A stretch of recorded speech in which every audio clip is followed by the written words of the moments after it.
আল্লাহর নবী দেখেন একটা নতুন কবর রয়েছে। আমার রাসূলুল্লাহ দাঁড়িয়ে পড়লেন, ও বাবারা এই কবরটা কার তোমরা কি বলতে পারো বাবা? সাহাবায়ে কেরামেরা বললেন, ওগো আল্লাহর নবী, এটা তো ওই মহিলার কবর, ওই বুড়ি মহিলার কবর, যে মহিলাটা আমাদের মসজিদটাকে পরিষ্কার করে দিত, আমাদের মসজিদটা ঝাড়ু দিয়ে দিত, ওই মহিলার কবর। আমার রাসূলুল্লাহ বললেন, ও বাবারা ওই বুড়িটা মারা গেল গো, কেন আমাকে সংবাদ দিলে না বাবা? আমি রাসূলুল্লাহ আমি ওই বুড়িটার জানাজায় হাজির হয়ে যেতাম। তবে শুনে রেখে দাও, আমি রাসূলুল্লাহ দেখতে পাচ্ছি ওই বুড়িটার কবরটা আমার আল্লাহ জান্নাতের বাগান বানিয়ে দিয়েছে।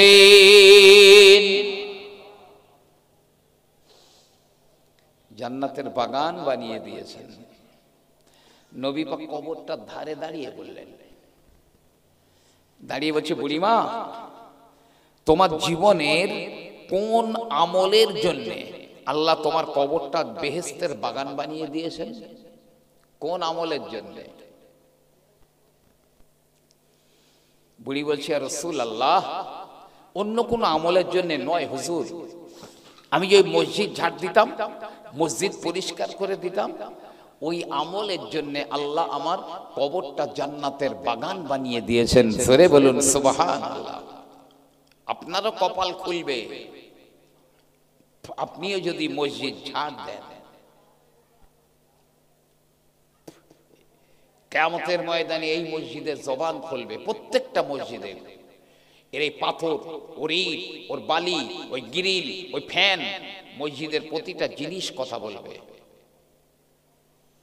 আল্লাহ, এই ব্যক্তি আমার মধ্যে নামাজ পড়েছিল, এই ব্যক্তি আমার বানাবার জন্য সহযোগিতা করেছিল, এই ব্যক্তি আমার পরিচালনার জন্য সহযোগিতা করেছিল, আল্লাহ তুমি একে মাফ করে দাও।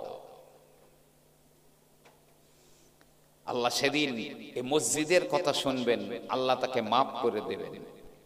মসজিদে আসুন আর চোখ দিয়ে দু ফোঁটা পানি ফেলুন। আমার ওয়াজ মনে আছে, ছেড়ে অনেক দূর চলে এসেছি। আল্লাহর ভয়ে যে লোকটা কাঁদে তার জন্য জাহান্নামটাকে আমার আল্লাহ পাক হারাম করে দিয়েছেন। ফেরাউনের চোখের পানি পর্যন্ত নষ্ট হতে দেননি আমার আল্লাহ। ফেরাউন তো ইন্টারন্যাশনাল বেঈমান।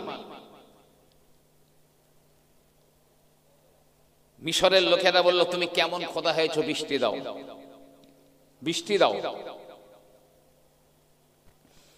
ফেরাউন বলল 3 দিন পরে দেব। 3 দিন পরে ফেরাউন নির্জনে গিয়ে বলছে, মাওলা, চোখের পানি ছেড়ে দিয়ে কাঁদছে, আল্লাহ তুমি তো জানো, আমিও জানি আমি তোমার বান্দা, তুমি আমার রব, তবে মানুষের কাছে বলে ফেলে দিয়েছি আমি তোমাদের বড় খোদা। আল্লাহ, তোমার আখিরাতে সুখ শান্তি আমি চাই না, তুমি অন্তত পরশুদিন বৃষ্টিটা দিও, যেন আমার খোদাই দাবিটা আরো জোরদার হয়ে যায়। এত কান্না কেঁদেছে। আল্লাহ ঠিক সেই দিনে নির্দিষ্ট টাইমে আসমান থেকে বিশাল বৃষ্টি বর্ষণ করেছেন, শুধু ওই বেঈমানটা চোখের পানি ছেড়ে কেঁদেছিল বলে।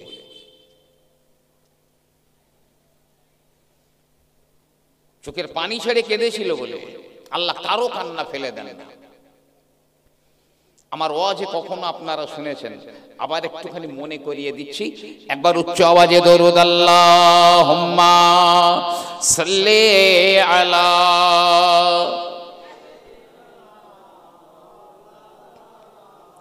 ওয়া আলা আলি সাইয়্যিদিনা। झुमकर नाते सरोवा मैं पढ़ता रहोगो, झुमकर नाते सरोवा मैं पढ़ता रहोगो, शौक दीदार से दिल मैं चलता रहो, मुस्कुराते रहे आशिकी मुस्तफा हर मुनाफिक सोन सोन कर जलता रहे। अल्लाहुम्मा सल्ले अला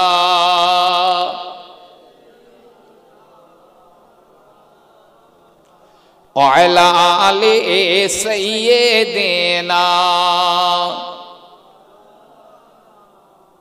আমার ভাইরা বাবাজি রাগ, আমার আল্লাহ রাব্বুল আলামিন যখন জমিন তৈরি করেননি, আসমান তৈরি করেননি, পানিও তৈরি হয়নি, কিছুই হয় না, আমার রব্বুল আলামিন ফেরেশতাদের বলেছিলেন, হে আমার ফেরেশতারা চলে যাও জান্নাত থেকে পাথর নিয়ে, জান্নাত থেকে পাথর নিয়ে পৃথিবীর একেবারে মিডিলে নাভি স্তরে একটা ঘর বানিয়ে দাও। ফেরেশতারা জান্নাত থেকে পাথর নিয়ে পৃথিবীর মিডিলে একটা ঘর বানিয়ে দিয়েছেন।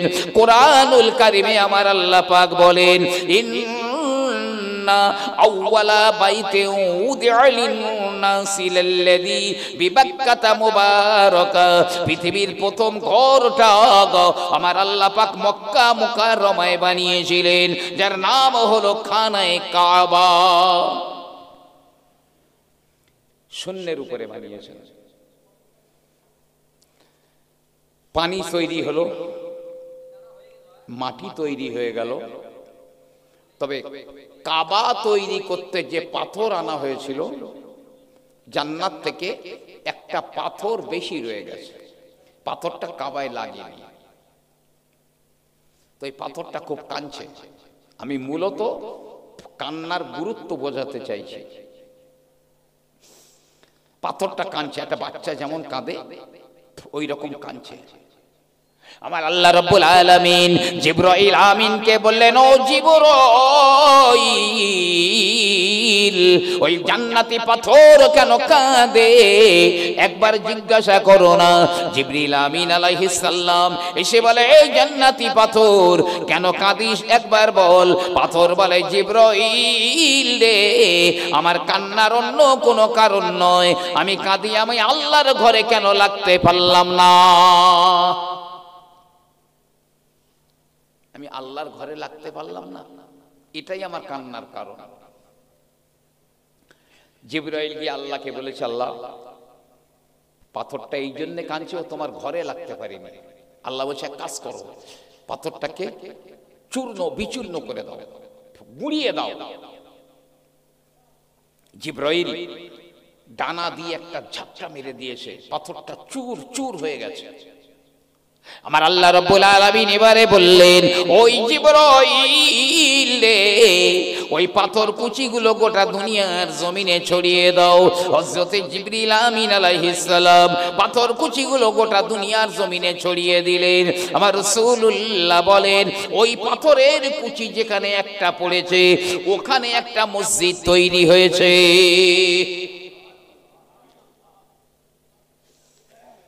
জিবরাইলের ছড়ানো পাথর একটা যেখানে পড়েছে সেখানে একটা মসজিদ তৈরি হয়েছে। এখানেও একটা পাথরের কুচি পড়েছিল। এই জন্য নবী পাক বলেছেন, আল মসজিদু জুজউম মিনাল কাবা, মসজিদ খানায়ে কাবার শাখা, কাবার ব্রাঞ্চ।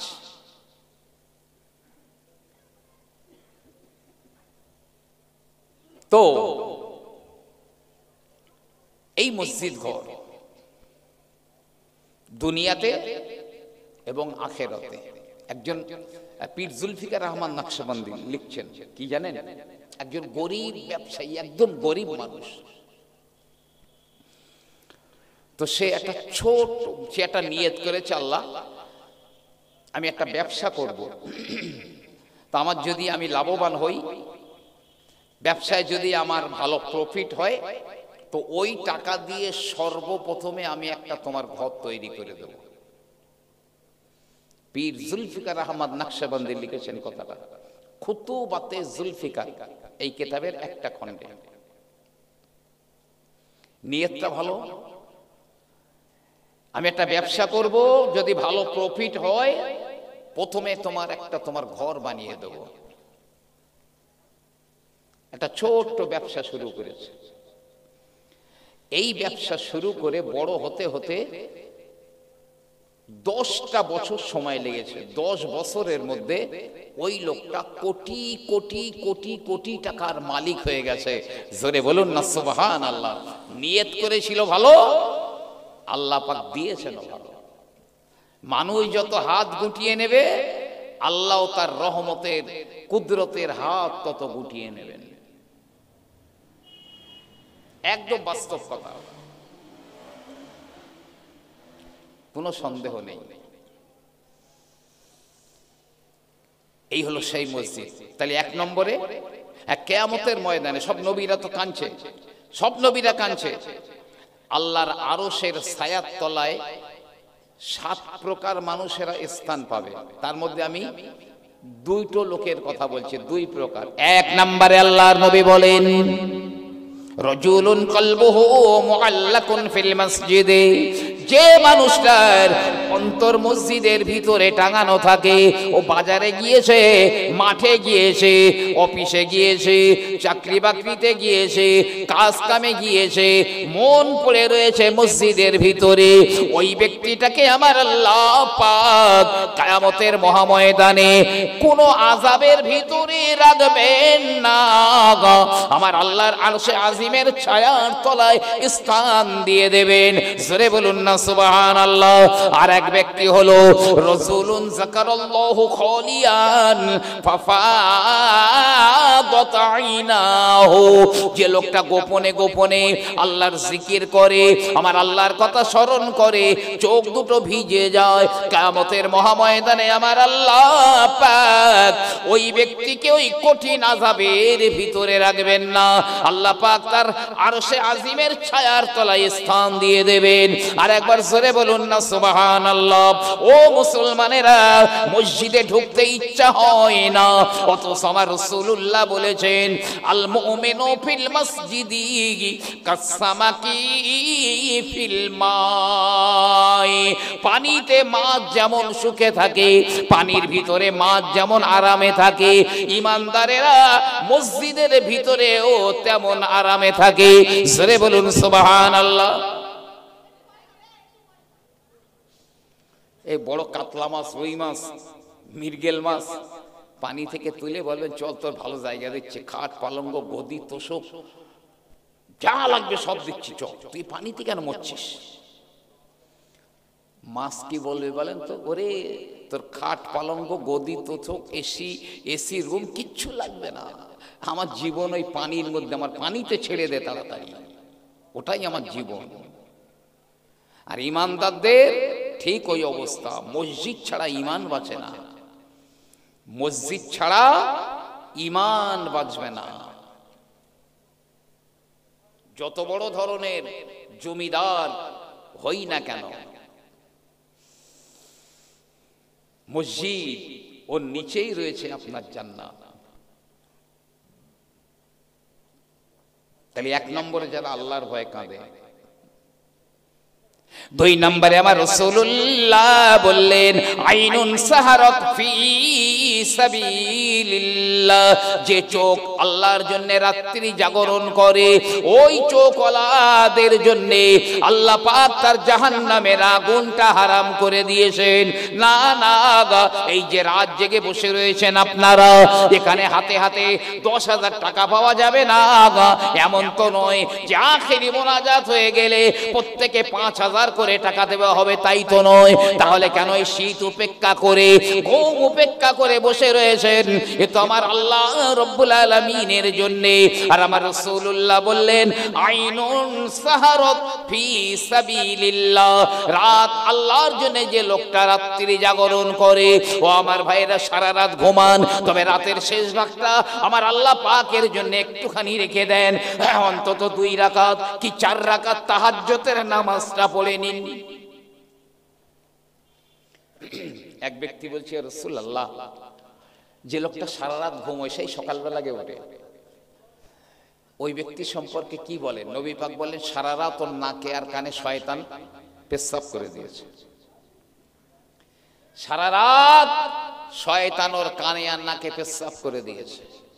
বড় বড় বুজুর্গানে দিনেরা, জবরদস্ত আল্লাহর ওলিরা, ইন্তেকাল করার পরে কেউ স্বপ্ন দেখে জিজ্ঞাসা করছে আল্লাহ কেমন ব্যবহার করেছেন, সবাই বলেছে শেষ রাতের 2 রাকাত নামাজ, ওই 2 রাকাত নামাজের ওসিলায় আল্লাহ আমাকে ক্ষমা করে দিয়েছেন। তাহাজ্জুদের নামাজ, জি একদম আল্লাহ আপনার একদম কাছে, যা বলবেন আল্লাহ ফেরত দেবেন না। খুব মক্ষম সময়, আল্লাহর কাছে কিছু চাইবার মক্ষম সময়। 3 নম্বরে আমার রাসূলুল্লাহ বললেন আইনুন গমাদাত আন মুহারিমিল্লাহ, যে জিনিসটা দেখা আমার আল্লাহ পাক হারাম করে দিয়েছেন, ওই হারাম জিনিস দেখা থেকে যে চোখটা হেফাজত হয়ে থাকে, ওই চোখওয়ালার জন্য জাহান্নামের আগুনটা হারাম। ও আমার মুসলমানেরা, ছেলেরা, মসজিদ মুখ হয়ে যাও, চোখ দিয়ে 2 ফোঁটা পানি ফেলো, কিয়ামতের ময়দানে নবীরা সুপারিশ করবেন, রাসূলেরা সুপারিশ করবেন, পীর ওলিয়া আউলিয়ারা সুপারিশ করবেন, আলেম হাফেজেরা সুপারিশ করবেন, জান্নাতে যাবে। একটা লোক বাকি আছে, যারা জাহান্নামে যাবার চলে গেছে, যারা জান্নাতে যাবার তারাও চলে গেছে, একটা লোক দাঁড়িয়ে রয়েছে। লোকটা খুব কান্নাকাটি করছে, আহ আল্লাহ আমার জন্য কেউ সুপারিশ করলো না, আর আমার সুপারিশ করবার আর কেউ নেই এখানে, বাস্তবেই নেই, লোকটা একা, খুব কাঁদছে। এমন সময় ওই ব্যক্তির এই যে আমাদের চোখের নিচের পাটিতে যে চুলগুলো রয়েছে, এই একটা চুল কথা বলবে, একটা চুল, চোখের নিচের পাটিতে আমাদের যে চুল আছে, একটা চুল কথা বলবে। কি বলবে জানেন? ওই চুলটা বলবে আল্লাহ আমার মাওলা, তোমার এই বান্দার জন্য সুপারিশ করার মতো যদিও কেহ নাই নাই, তবে আমি রইছি আল্লাহ।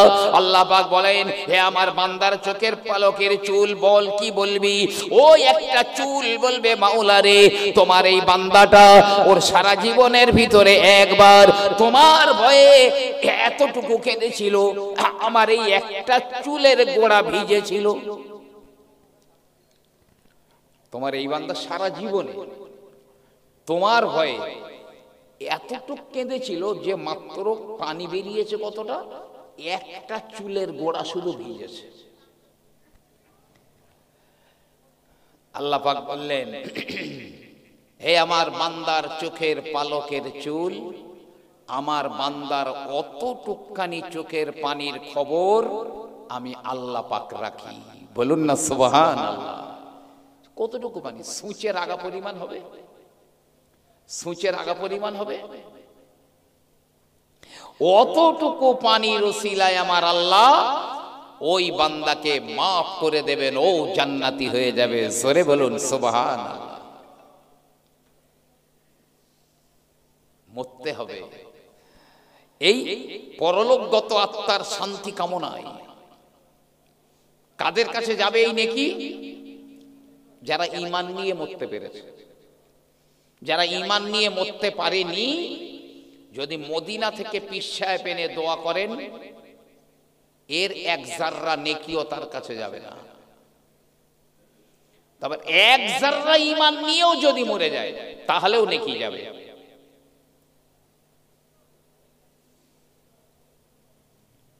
কোন কাফেরের আত্মায় এ নেকি যাবে না। আর নবীজি বলেছেন তামুতুনা কামা তাইশুন, তুমি দুনিয়ায় যেমন চলেছো তেমনই তোমার মৃত্যু হবে। যদি কাফের বেঈমানদের মতো হয়ে বেঁচে থাকি, ওদের মতো মৃত্যু হবে। হযরতে নবী ঈসা আলাইহিস সালাম তিনি এক বিরানা গ্রামের উপর দিয়ে হেঁটে হেঁটে যান। ঈসা নবী একা একা যান। ঈসা নবী দেখলেন ওই গ্রামের ঘর বাড়িগুলো বিরান হয়ে গেছে, একজনা লোক আর বেঁচে নাই।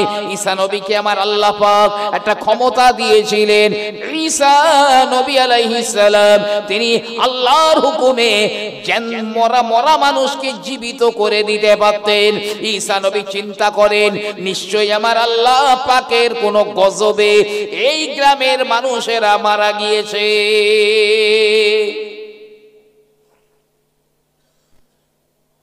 ঈসা নবী দেখলেন, ইয়া আহলাল কারিয়া,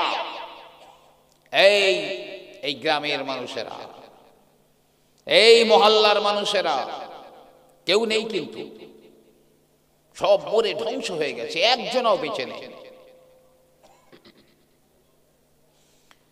একজনা উত্তর দিল, লাব্বাইক ইয়া ঈসা রূহুল্লাহ। একজনা জবাব দিয়েছে।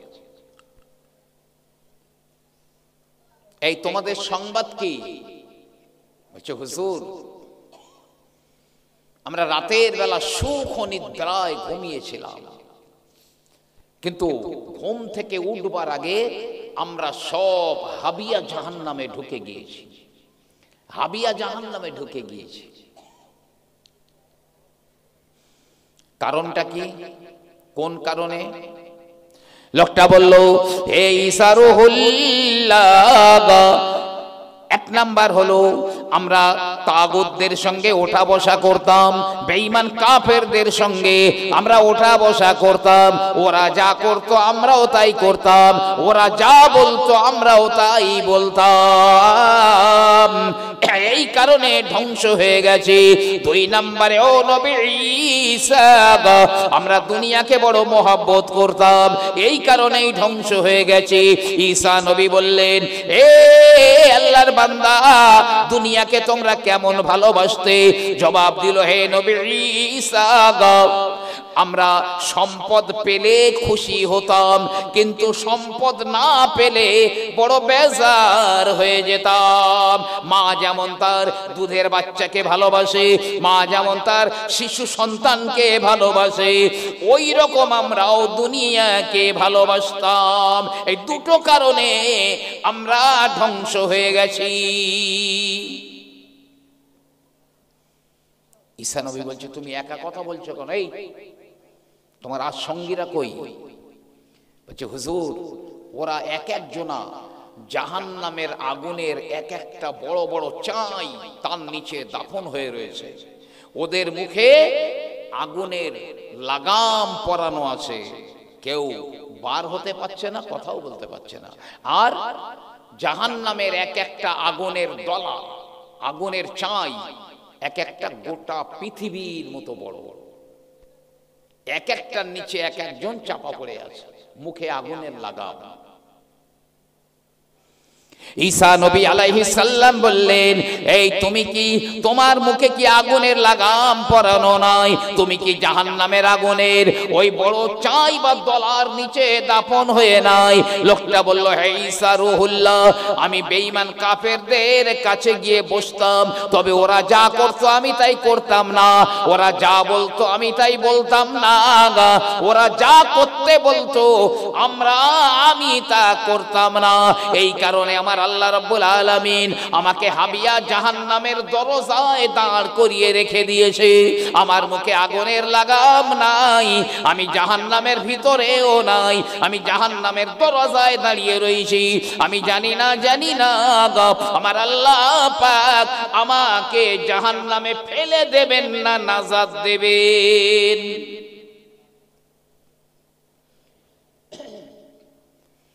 রাস্তায় কে মুসলমান, কে ইমানদার, কে কাফের সবার বোঝা যায় না, সবাইকে চেনা যায় না। আল্লাহ না করুক, আল্লাহ হায়াত বাড়িয়ে দেয়। অনেক আলেমরাও বলে, আমি কোনোদিন বলিনি, আজকেরই বলছি প্রথমে, যদি রাস্তায় কেউ মারা যায়, প্যান্ট না খুলে চেক করলে বোঝা যাবে না ও মুসলমান না ও মুসলমান, বোঝা যাবে না। দুনিয়ায় যেমন চলবে, মান তাশাব্বাহা বিকওমিন ফাহুয়া মিনহুম। আমার নবী পাক বলেছে, তুমি যাদের মতো হয়ে চলবে, যাদের মুসাবিহাত করে চলবে, তুমি তাদের দলের। কিয়ামতে ওরা যেখানে উঠবে তোমারও সেখানে উঠতে হবে, ওরা যেখানে যাবে তোমারও সেখানে যেতে হবে। কোন জমিদার, কোন বেঈমান বাঁচাতে পারবে না। আল্লাহকে সাক্ষী রেখে বলছি, ঈমান নিয়ে মরতে হবে, তবে এই নেকি তাদের কাছে পৌঁছাবে। মৃত্যুটা কত কঠিন, আল্লাহ কি ভয়ঙ্কর। মৃত্যুটা এত বড়, আল্লাহ পাক মৃত্যু সৃষ্টি করেছেন, ফেরেশতারা কেউ জানতো না, একটা ফেরেশতাও জানতো না। আর মৃত্যুকে সৃষ্টি করে আমার আল্লাহ ৭০,০০০ শিকল দিয়ে বেঁধে রেখে দিয়েছেন। আচ্ছা, তাহলে মৃত্যুর দেহটা কত বড় হতে পারে যার বাঁধার জন্য ৭০,০০০ শিকল? আল্লাহ একদিন ফেরেশতাদের বলছে, আমি মওত সৃষ্টি করেছি, মৃত্যু সৃষ্টি করেছি। ফেরেশতারা বলল, আল্লাহ পাক, আল্লাহ তাআলা মওতের দেখতে কেমন? আমরা তো দেখি না, একবার আমরা মওতকে দেখতে চাই। আমার আল্লাহ পাক, আল্লাহ তাআলা ৭০,০০০ শিকল খুলে দিয়ে বললেন, এ মওত রে, আমার ফেরেশতাদের সামনে আত্মপ্রকাশ কর। মওত দুই ডানা মেলে দিল, মওত দুই ডানা মেলে ফেরেশতাদের সামনে আত্মপ্রকাশ করলো। গোটা দুনিয়া, গোটা পৃথিবীটা মওতের দেহে ভরে গেল। তামাম ফেরেশতারা মওতের দেহ দেখে সব বেহুশ হয়ে পড়ে যায়। ইহা তক কে ফেরেশতা আজরাইল আলাইহিস সালামও বেহুশ হয়ে পড়ে যান। মৃত্যু, সে মৃত্যু আসবে। আমি এখনো বলছি, মসজিদকে নিজের জীবনের সঙ্গে জড়িয়ে দাও, নারী দিল কলিজার সঙ্গে জড়িয়ে নাও মসজিদ। ওই টেনে হিচে তোমাকে 15,000 বছরের পুলসেরাত পার করিয়ে দেবে জাহান্নামের উপরে। 15,000 বছরের পথের সমান একটা ব্রিজ আল্লাহ বানাবেন, চুলের চেয়ে সরু, তলোয়ারের চেয়ে ধার, ঘুটঘুটে অন্ধকার, দুই দিকে লোহার গিজগিজে কাঁটা লাগানো রয়েছে। 5,000 বছর সোজা উঠতে হবে, 5,000 বছর সমতলে যেতে হবে, 5,000 বছর নিচে নামতে হবে, পড়লে ডাইরেক্ট জাহান্নাম। নিজের মন, দিল, কলিজা, নাড়ি ভুঁড়ি এর সঙ্গে জড়িয়ে রাখো মসজিদ। ও টেনে হিসে নিয়ে যাবে, ওই পোল পার করে জান্নাতে আল্লাহর হুকুমে নিয়ে যাবে এই মসজিদ। আর এরা তো মওতের চেহারা। আজরাইলের চেহারা কেমন? আমার কাছে আসবে, আপনাদের কাছেও আসবে, সবার কাছে আসবে। আজরাইলের চেহারাটা কেমন? নবী আমার বললেন, আল্লাহর নবী, আল্লাহর হাবিব বললেন, ও বাবারা, আজরাইলকে শুধু চোখে একবার দেখা। আজরাইল ফেরেশতাকে একবার মাত্র চোখে দেখা 1000 তলোয়ারের আঘাত সহ্য করার চাইতেও কঠিন। একটা মানুষকে 1000 বার তলোয়ার মারা হয়েছে, যত কষ্ট হয়, আজরাইলকে শুধু চোখে একবার দেখা ওর চাইতেও কষ্টের। আসমানের উপরে মাথা, জমিনে পা, এক বাহু পৃথিবীর এক প্রান্তে, আর এক বাহু পৃথিবীর আর এক প্রান্তে। কি দুরন্ত চেহারা! একটু আল্লাহকে ভয় করুন, বিশ্বাস করেন। ফেরেশতা জিবরিল আমিন আলাইহিস সালাম, ফেরেশতা জিবরাইল এবং ওই ফেরেশতা আজরাইল কখনো কখনো আল্লাহর ভয়ে, যে আজরাইলের মাথা আকাশে, পা জমিনে, পৃথিবীর এক প্রান্তে এক বাহু আর এক প্রান্তে আর এক বাহু। সেই আজরাইল ফেরেশতা কখনো কখনো আল্লাহর ভয়ে ছোট্ট একটা চড়ুই পাখির মতো হয়ে যান, একটা চড়ুই পাখির মতো হয়ে যান। অথচ ফেরেশতারা তো কেউ জাহান্নামে যাবে না, তাদের ভিতরে কেমন আল্লাহর ভয় রয়েছে। আল্লাহর নবীর আল্লাহর হাবিবের একজন সাহাবা হযরতে আমর ইবনুল আস রাদিয়াল্লাহু তাআলা আনহু, তিনি তার ইন্তেকালের আগে তিনি মৃত্যু সম্পর্কে কটা কথা বলে গেলেন। হযরতে আমর ইবনুল আস রাদিয়াল্লাহু তাআলা আনহু তিনি বর্ণনা করেন, কোন জ্যান্ত মানুষকে করাত দিয়ে যদি মাথা থেকে চিরে দুই খণ্ড করে দেওয়া হয়, ওই ব্যক্তি ওই লোকটা যত কষ্ট না পায় ওর চাইতে মরণের কষ্ট অনেক বেশি। জ্যান্ত মানুষকে যদি করাত দিয়ে মাথা থেকে চিত্তে চিত্তে দুখণ্ড করে দেওয়া যায়, লোকটার কত কষ্ট হতে পারে, তার চাইতে মৃত্যুর কষ্ট অনেক বেশি। কে বলছেন? একজন জালিলুল কদর সাহাবা। তিনি আরো বলেন, কোন জীবিত মানুষকে কাঁচি দিয়ে টুকরা টুকরা যদি করে দেওয়া হয়, কোন জ্যান্ত মানুষকে কাঁচি দিয়ে যদি বুটি বুটি করে দেওয়া হয়, ওই মানুষটা যত কষ্ট না পায় ওর চাইতে মরণের কষ্ট অনেক বেশি, অনেক বেশি। আরো বলছেন, দেগ হাড়ির ভিতরে কোনো জ্যান্ত মানুষকে দেওয়া হলো, পানি ভর্তি করে দেওয়া হলো, বড় ঢাকনা ওর উপরে লাগিয়ে দিয়ে এবারে বড় উনানের উপরে হাঁড়িটা বসিয়ে আগুন জাল দেওয়া হচ্ছে, পানিটা টকবক টকবক করে ফুটছে, আর ওই জ্যান্ত মানুষটা ওর ভিতরে ভুনা হচ্ছে, তবে লোকটা মরে যাচ্ছে না, লোকটা মরে যাচ্ছে না। ওই লোকটা যত কষ্ট হয় ওই হাঁড়ির ভিতরে, মৃত্যুর কষ্ট তার চাইতে বেশি, তার চাইতে বেশি। বাড়ি গিয়ে কথাগুলো অনুধাবন করবেন।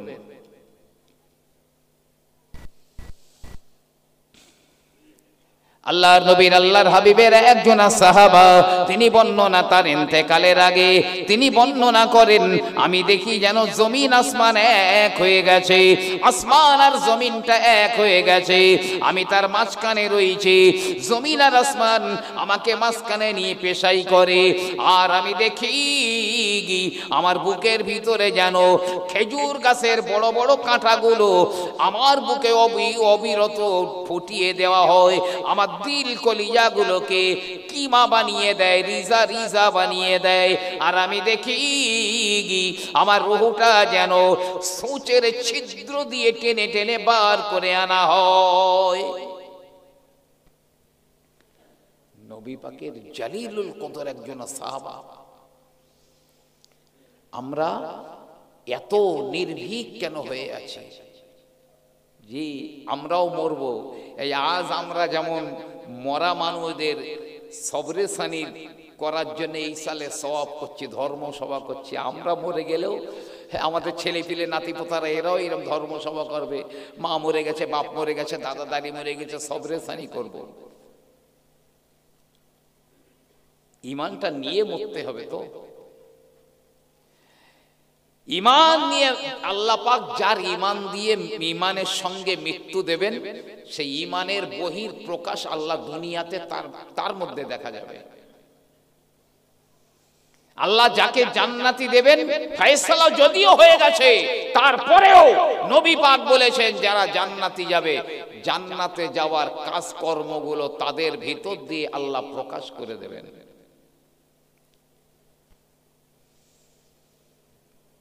এখনো অনেক সময় আছে। আল্লাহর নবী আল্লাহর হাবিব বললেন, ও সাহাবারা শুনে রেখে দাও, মৃত্যু যন্ত্রণার একটা ফোঁটা যদি, মৃত্যু কষ্টের এক ফোঁটা যদি দুনিয়ার জমিনে ফেলে দেওয়া যায়, তাহলে ওই এক ফোঁটার ভিতরে যতটুকু কষ্ট জড়িয়ে রয়েছে তা আসমানে যারা রয়েছে, জমিনে যারা রয়েছে, সবার মৃত্যু হয়ে যাবে। এক ফোঁটা মৃত্যু কষ্টে যদি দুনিয়ায় ফেলে দেয়, আসমানে যারা আছে সব মরে যাবে, জমিনে যারা আছে সব মরে যাবে। এখন তো সব বাকি।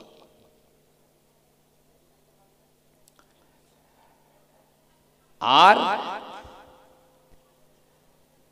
মরা মানুষের একটা চুল, মরা মানুষের একটা চুল যদি সারা দুনিয়ার পাহাড়ের উপরে রেখে দেওয়া যায়, ওই একটা চুলে যতটুকু মৃত্যুর কষ্ট জড়িয়ে রয়েছে তাতে পাহাড়গুলো গলে গলে পানি হয়ে যেতে পারে। এখন গোটা বডি বাকি, এ তো শুধু একটা চুল।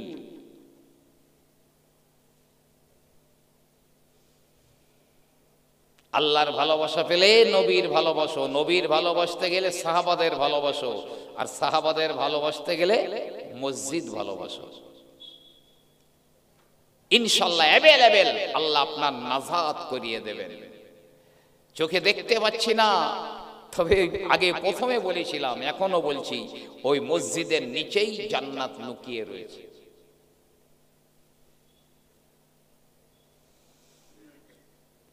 তিরমিজি শরীফের একটা হাদিস রয়েছে জানেন, আমরা মরে যাব বলে বলছি,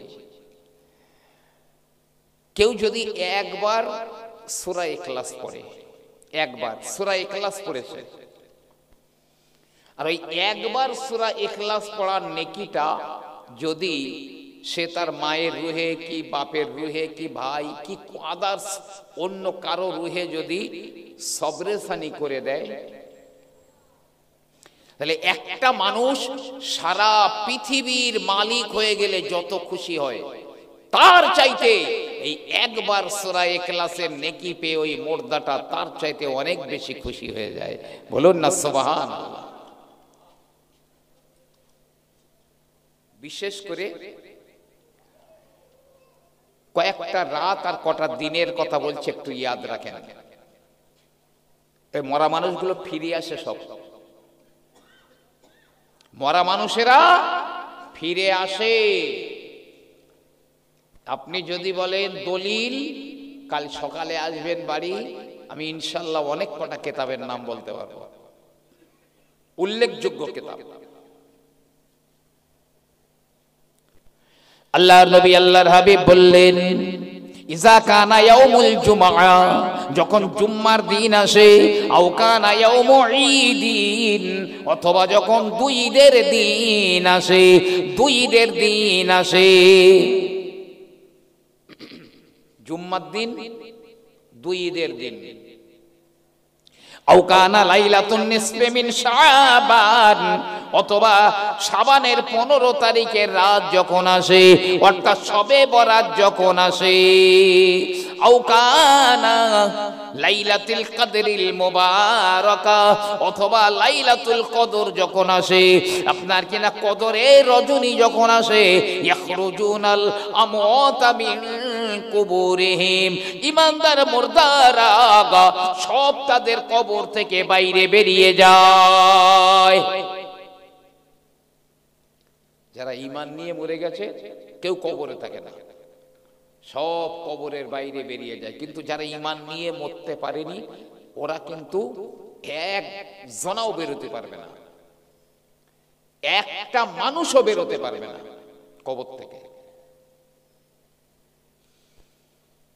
ঈমান নিয়ে মারা গেছে, জুম্মার দিন, দুই ঈদের দিন, শবে বরাত, শবে কদর, এই দিন কটা মনে রাখবেন। সব মুর্দারা ইয়াখরুজুনাল আমওয়াতা মিন কুবুরিহিম, সব ওরা নিজেদের কবর থেকে বাইরে বেরিয়ে যায়। দাঁড়ায় যায় কোথায়? ইয়াকুমুনা আলা বুয়ুতি আবওয়াবিহিম, ওরা নিজে নিজে ঘরের দরওয়াজায় দাঁড়িয়ে যায়। যে বাড়ির মানুষ ওই বাড়ির ঘরের দরজায় দাঁড়িয়ে যায়, আমরা যদিও দেখতে পাই না, তবে আমার রাসূলুল্লাহ বললেন ওরা সব ঘরের দরজায় দাঁড়িয়ে যায়। ইয়াকুলুনা, তারা সবাই বলে ইরহাম আলাইনা, ওগো আমার আওলাদেরা, ওগো আমার বেটারা, এ আমার বাড়ির মানুষেরা, ইরহাম আলাইনা, আজ আমাদের উপরে একটুখানি দয়া করো, বিসাদাকাতিন আও লুকমাতিন, আমাদের নামে একটু দান করে দাও, আমাদের নামে কোনো ক্ষুধার্ত মানুষদেরকে খেতে দাও। সবাই ভিখারিরা যেমন আসে, ভিক্ষুকরা হাত পাতে, মা দুটো ভিক্ষা দাও, মা দুটো খেতে দাও, ওরা ঘরের দরজায় ওই রকম বলে, এই আমার আল আওলাদেরা, আমাদের নামে আজ কিছু দান কর, কি কোনো ক্ষুধার্তদের খেতে দে। তারপরে বলে ফাইল্লাম তাকদিরু, যদি তোমাদের দান করার ক্ষমতা না থাকে, যদি তুমি অসহায় হও, যদি তুমি গরিব মানুষ হও, তোমার দান করার ক্ষমতা নাই, এক মুঠো কাউকে খেতে দেওয়ার ক্ষমতা নাই, তাহলে ফাজকুরুনা বিরাকাতাইন, 2 রাকাত নামাজ পড়ে অন্তত আমাদের কথা আজ মনে করো। 2 রাকাত নামাজ পড়ো, পড়ে ওই নেকিটা আমাদের রুহে দিয়ে দাও। ফানা মুহতাজুনা ইলাইহি, আজ তোমাদের ওই নেকির বড় মুখাপেক্ষী আমরা বড় মুখাপেক্ষী। 2 রাকাত অন্তত নামাজ পড়ে আমাদের রুহে সবরে সানি করে দাও। কবরস্থানের পাশ দিয়ে যাচ্ছেন, কিতাবে এসেছে যদিও অন্তত পক্ষে একবার সূরা ইখলাস কি সূরা ফাতিহা কি একবার দরুদ শরীফ কি একবার কলেমা শরীফ কি একবার সুবহানাল্লাহ বলে ওই নেকিটা ওই কবরস্থানের মুর্দাদের রুহে দান করে দেয় না, সে অভিশাপের যোগ্য, সেই লোকটা অভিশাপের যোগ্য, মানে তাকে অভিশাপ দেওয়া যায়। একবার সুবহানাল্লাহ বলে কতটা নেকি হবে? আরে একবার সুবহানাল্লাহ বললে যা নেকি হবে আপনি কল্পনা করতে পারবেন না। আল্লাহর নবী বলেছেন সুবহানাল্লাহ নিসফুল মিজান, কেউ যদি একবার সুবহানাল্লাহ বলে তাহলে কিয়ামতের ময়দানে ওর মিজানের পাল্লা অর্ধেকটা ঝুঁকে যায়। আলহামদুলিল্লাহ, তারপরে কেউ যদি আলহামদুলিল্লাহ পড়ে ইয়ামলাউল মিজান, ওর মিজানের পাল্লাটা পুরোপুরি ঝুঁকে যায়। তারপরে কেউ যদি বলে লা ইলাহা ইল্লাল্লাহ, তাহলে জান্নাতে যাওয়ার পথে আর কোনো প্রতিবন্ধকতা থাকে না। একটু জোরে বলুন না সুবহানাল্লাহ।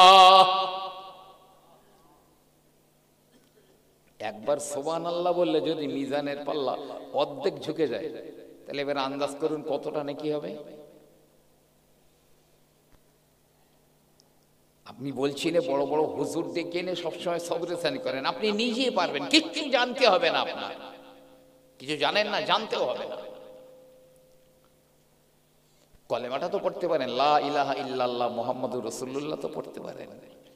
যদি আপনি শুধু এইটা পড়ে বলেন আল্লাহ এই একবার কলেমা শরীফ পড়েছি, আল্লাহ এর এই নেকিটা আমার মায়ের রুহে কি আমার বাপের রুহে কি আমার ভাইয়ের রুহে কি দাদুর রুহে আমি দান করে দিলাম। হাজী ইমদাদুল্লাহ মুহাজিরে মক্কি রহমাতুল্লাহ আলাইহি তিনি লিখছেন, ওই মুর্দা ওই নেকিটা পেয়ে ওই নেকিটা নিয়ে সোজা আমার রাসূলুল্লাহর দরবারে চলে যাবে। ইয়া রাসূলুল্লাহ, ইয়া হাবিবাল্লাহ, আমার বেটা এই নেকিটা দিয়েছে, আমার মেয়ে দিয়েছে, আমার অমুক জনা দিয়েছে, ওই নেকিটা আমার রাসূলুল্লাহ বিশ্বের तमाम মুসলমানদের রুহে আল্লাহর নবী তাকসীম করে দেবেন।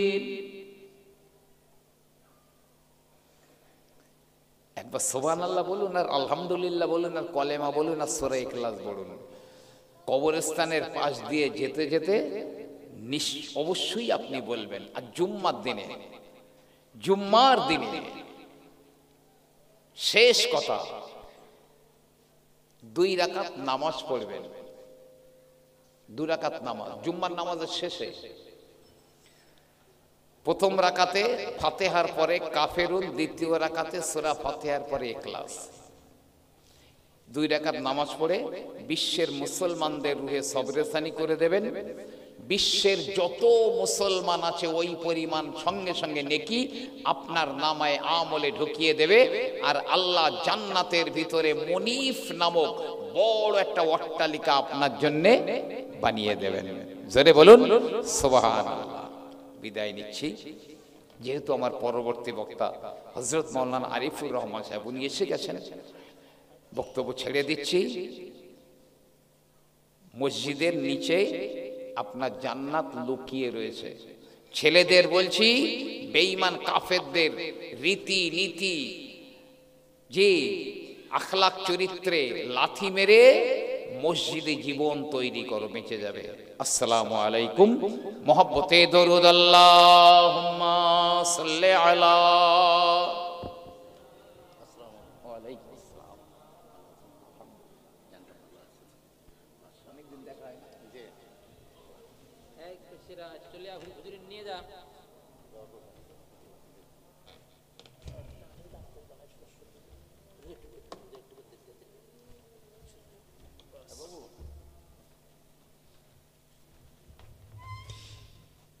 ভাই যারা বাইরে আছেন সকলে চলে আসেন।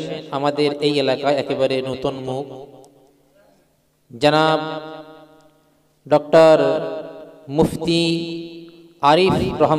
আরিফুর রহমান, তিনি এসেছেন হুগলি জেলা থেকে, হাওড়া জেলা থেকে। আমাদের কাছে একেবারে নতুন মুখ, নতুন বক্তা, মাশাআল্লাহ ওয়াজ নসিহত করবেন।